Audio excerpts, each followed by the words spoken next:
y'all, this is Stephanie with Sports Metrics again, and as promised, here is part 2 to the instruction on single leg jumping.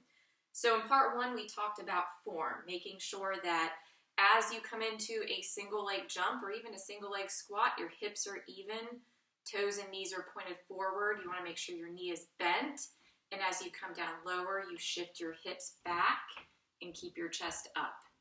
So the second part to single leg jumping is balance, and it's a huge part of it. A lot of us lack the ability to balance, even though it sounds like something very simple. And there is a lot of training that goes into balancing, but there are 3 principles that I start my athletes out with that can really show an immediate effect. So the first one, and I would say probably the most important one, is vision.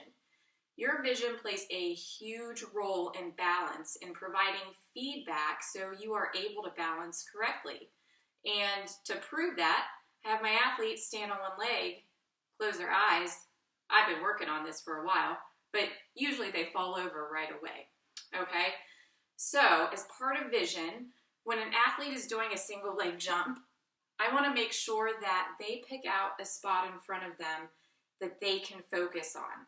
Usually something at eye level, so they're not looking down and bringing their posture down. They're looking straight forward.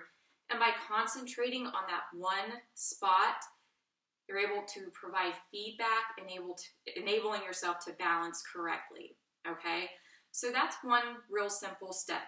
And I'm always kind of amazed at some of my athletes as they're jumping, they're kind of looking around and not really focusing. So that can make a huge effect right off the bat. So number 2, we talk about lowering the center of gravity, okay? So this is why we say when you come down into a jump, try to get yourself a little bit lower. By lowering your center of mass, it's gonna make it a lot easier to balance. If you're up high, you're gonna topple over. Now, I'm 5'2", so my center of mass is already pretty low. So you will notice that shorter athletes are going to have an easier time balancing versus taller athletes. But again, taller athletes can work on the same thing, getting a little bit lower. It'll make it easier to balance, okay? Number 3, engaging your core, okay? So as you're working on your balance, if you're not engaging your core, you're not controlling your upper body, and you're liable to top over easier. So what you want to do as you're engaging your core, you want to make sure that you're pulling your belly button straight back.